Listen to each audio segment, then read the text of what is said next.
Hi, this is Craig from irrigationrepair.com, and today we're going to repair a weeping valve. A weeping valve is one that leaks a lot but is not failed in the complete open position to where the sprinklers are spraying. So to do this, first we got to turn off the water. I turned it off here at the backflow. You may have to turn it off at the meter if you don't know where your backflow is. Now, when I take this valve apart, it's quite possible that there'll be a lot of water coming out, so I've dug a deeper hole so that when I take it apart, if the water starts flowing out quickly, we need to be able to scoop that water out of there with either a hand pump or a plastic cup or something like that, because we don't want to get any rocks and dirt into the piping. Now, I'm using my drill to take it apart, and what we're going to do is we're going to replace everything except the body. The body is just the bottom part that holds all these other parts together, and we're going to replace that white part I took out too. That's called the valve seat that the diaphragm sits against.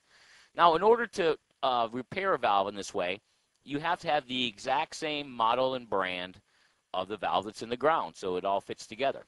So this is a Hunter SRV valve, and I'm going to take it apart, and I'm going to replace the bonnet, the diaphragm, the solenoid, the spring. All of that is contained there in my hand, and I'm going to place it on there gently at first and move it around so I can determine if I can turn these screws in a little bit with my hand, which will do two things. It tells me that it's in the right place, and it also tells me that it's lined up correctly.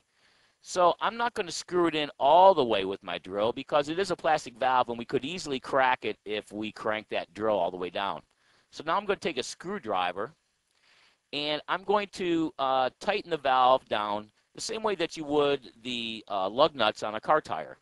We're going to go opposite from each other so that it seats correctly and we won't have any problems down the line. Now, the next thing I need to do is I need to connect the wires back up.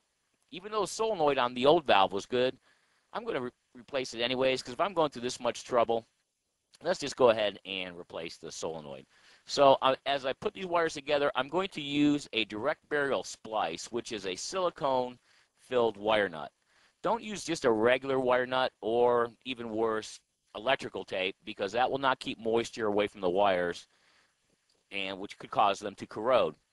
So then we're going to fill in the hole, and I'm going to set the valve box in such a way that I can pull these wires out of the valve box in case I ever need to check this solenoid.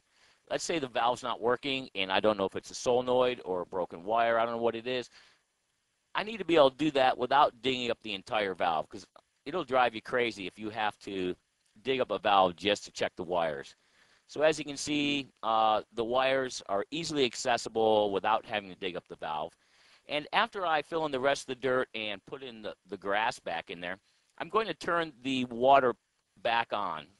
And when I do that, I'm going to do it very slowly because the pipes are full of air because I drained all the water out of them.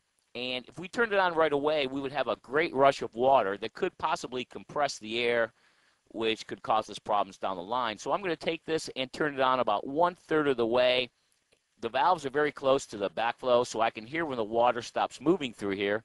And then I can take it and turn it all the way on, and we're done. Boy, how easy was that? If you'd like to learn more about how to make a lot of money fixing sprinklers or save a lot of money repairing your own sprinklers, please visit my website, irrigationrepair.com. And coming very soon is irrigationtv.com, which will cover everything about irrigation for the homeowner. Hey, thanks for watching.